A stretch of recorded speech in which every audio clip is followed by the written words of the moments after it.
said, you've been dogging me for years before I met you. And I found out after the fact, because see, me, the kind of woman I am, had I had known you had been dogging me for years, I never would have moved the way I moved to make some shit happen. But I didn't know that till after the fact. Was it intentional? Maybe. Some little shicey? Maybe. But everything done in the dark always comes to the light, and baby girl, it came to the light. So, you too old too.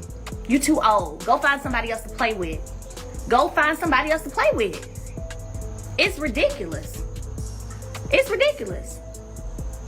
I'm telling you, I'm telling y'all, ain't no way these the elders that the Bible speak on, it just ain't no way. It's just no way. People often say that anything hidden in the dark will eventually come into the light. For Melody She, that truth has been shining so brightly lately that it almost hurts to look at. She recently broke her silence with a powerful emotional confession. Her voice shook, not because she was weak, but because she was angry, exhausted, and determined not to stay quiet anymore. For years, the world watched Melody as a symbol of strength. She was seen as a woman who carried herself with dignity through storms most people would crumble under. She rebuilt her life repeatedly, never losing her drive or her smile. But even the strongest person has limits, and after years of lies, dishonesty, and betrayal, Melody finally reached hers. From the outside, everything in her life looked almost perfect. She had a promising career, beautiful children, and what appeared to be a steady path forward after surviving Martell's earlier wrongdoing. She put endless effort into rebuilding, not only her business empire, but also her personal life. She tried to forgive, to heal, and to give Martell another honest chance. Her perseverance inspired thousands, and many admired how she managed to stay calm despite everything she had already endured. Melody didn't just rise above the drama around her, she used it as fuel.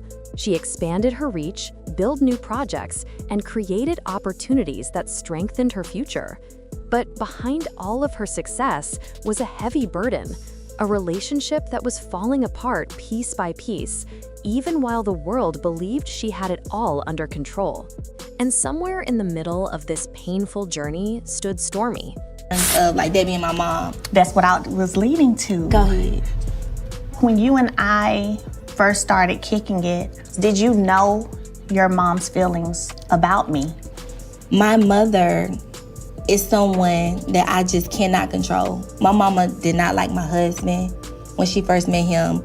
A lot of my friends, her own sister. My mom has this way of being hard up on anybody initially until she feels like they've done something worthy enough to break her wall down. And one thing I've never been able to do is change her mind. But did you know her opinion of me before you and I met? I knew her opinion of you from television. Okay. But my mama didn't know you. So outside of TV, she shouldn't have had no opinion. I can't stop her from saying what she has to say, but my thing about it, I don't always have to agree with her. I believe that. I don't feel like you agree. Melody viewed Stormi as more than a close friend. She saw her as an ally, a business partner, and someone she trusted to stand beside her during her hardest moments. Stormi wasn't an outsider. She was part of Melody's inner circle, someone who knew her dreams, struggles, and daily battles. Their bond seemed unbreakable. At least, that's what Melody believed. But trust can be deceptive, and sometimes the most damaging betrayals come from people you never expect. Even then, the truth rarely hides completely. It leaves little clues scattered along the path. Melody noticed the signs, but in the beginning, she pushed them aside, telling herself she was imagining things. In my age range, so she's not someone necessarily that I would hang out with, if I could be honest. So for her to have such strong opinions about me, which I later find out, and we're not gonna spoil too much, but later found out came even before she ever met me, that's weird to me.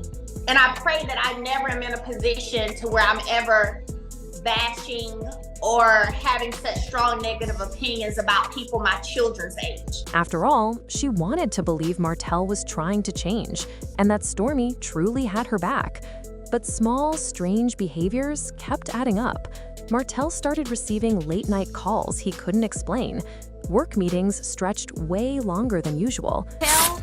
Playing mind games, that's just what he does. Like him showing up here today with these flowers, this smile on his face like Prince Charming, when we all know that he's responsible for all of the stuff happening on social media pertaining to me. That could change people's opinions about me by him giving these false narratives. He's responsible for that. He guarded his phone like it held state secrets. Melody tried to give him the benefit of the doubt, but something felt wrong. Then there was Stormi. She had always been dependable, someone Melody trusted without hesitation.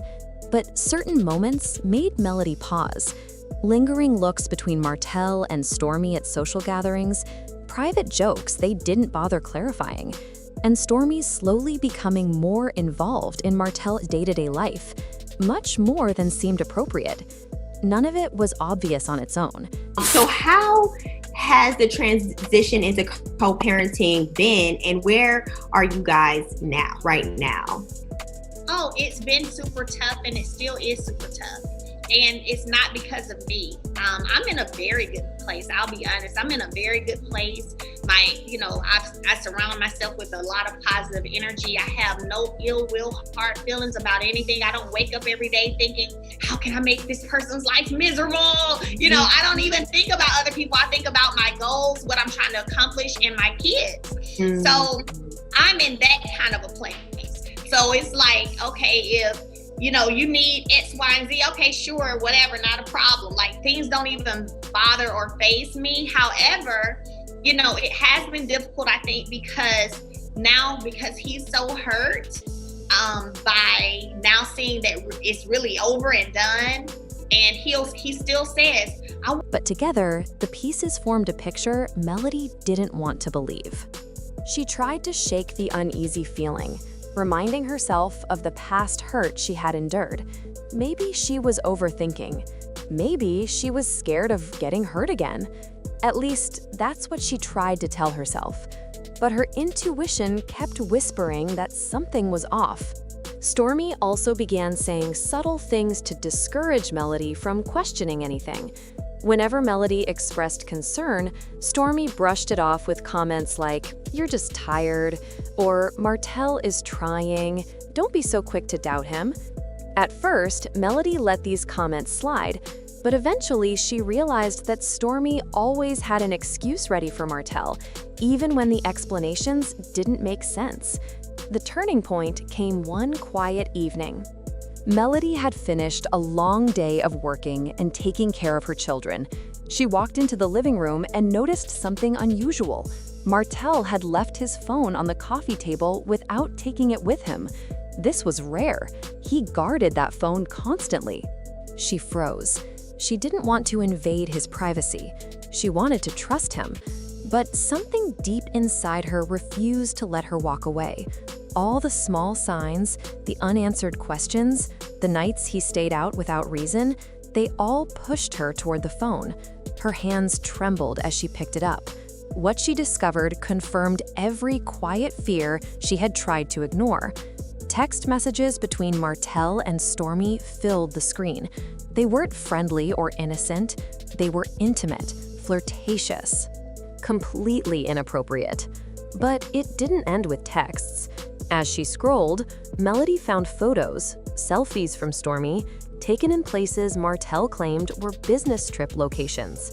And then there were screenshots of hotel confirmations, all matching the days Martell mysteriously disappeared or claimed he had work emergencies. Every piece of evidence stabbed at her heart. Martell had betrayed her again, but this time the pain cut deeper because Stormi had helped him do it. A friend she trusted, a partner she defended, someone she welcomed into her inner world. Melody sat there in disbelief. Tears filled her eyes, but she refused to let them fall. Instead of collapsing, she straightened her back and took a deep breath. She deserved answers, and she wasn't about to pretend she didn't know the truth. The next morning, she confronted Martell. She didn't yell or cry. She spoke with a quiet strength, laying each piece of evidence on the table. First the messages, then the photos, then the receipts. He tried to deny everything. He blamed misunderstandings. He claimed the photos didn't mean anything. He insisted the hotel receipts had innocent explanations. But Melody didn't allow him to twist the truth. She kept pushing, her voice steady and controlled. Eventually, Martell's defenses cracked. He moved from denial to flimsy excuses. Stress, feeling lonely, her busy schedule. He even tried blaming her for his decisions. But Melody cut him off. She told him plainly that he had choices, and instead of trying to fix their relationship, he completely destroyed what was left of it. His silence afterward said more than any apology could. But confronting Martell was only half of the pain. Melody also had to face the reality that Stormi, someone she trusted professionally and personally, had played a role in this betrayal. That hurt even worse than Martell's actions. Still, Melody made a decision. She would not let this situation silence her. She refused to carry the weight of their actions in secret. She wasn't seeking revenge. She wanted honesty, healing, and a chance to reclaim her life. She decided to tell her story publicly. It wasn't easy. Her entire brand was built on empowerment, unity, and strength. Admitting that someone from her trusted circle had betrayed her so deeply felt like exposing her soul to the world. But she knew that her truth could help others who were facing similar heartbreak. In a raw and emotional social media post, Melody explained what she had been through. She spoke honestly, not to embarrass Martell or Stormi, but to share the painful realities she had been living with. Her audience could feel the emotion behind every word, the grief of broken trust, the anger of being deceived, and the strength it took to finally walk away. Yet she didn't end her message with sadness. She ended with power. She promised herself and her supporters that this situation would not define her future. Instead, it would push her to grow even stronger. As for Martell and Stormi, the public reacted quickly. Martell faced heavy criticism, with many questioning why he continued to repeat the same hurtful behavior. Stormi, who had once been respected as Melody's ally, faced backlash too. Her involvement damaged her reputation, and she had to deal with the consequences of her choices. Melody didn't linger on their downfall. She chose to rise above it. She focused on moving forward with dignity and purpose. In the days that followed, she shared more reflections with her followers. She reminded them that betrayal can come from people you would never expect, but that shouldn't make you doubt your own worth. Trust is delicate, she said in one of her live streams, but more important than trusting others is trusting yourself. She encouraged her audience to listen to their instincts and not ignore red flags the way she once did. She reminded them that being kind is not a weakness, but allowing others to take advantage of that kindness is. Her message was simple: value yourself enough to walk away when someone shows they do not respect you. Melody ended her public statements with a message of hope. She acknowledged the pain she endured, but she also embraced the freedom that came with knowing the truth. She hinted at a new beginning, not defined by betrayal, but by strength, growth, and self-respect. This chapter is ending, she wrote, but my story is far from finished. In the end, Melody's journey reminds us that truth cannot stay buried forever. When deception rises to the surface, you must choose whether to shrink or stand tall. Melody chose courage, and her strength lights the way for anyone facing hidden wounds or silent battles. If you've ever felt betrayed, unheard, or underestimated, let her story show you that reclaiming your peace is not only possible, it's necessary. Now I want to hear from you. What would your next step be if you discovered a betrayal like this? Share your thoughts below, and stay tuned for more powerful stories.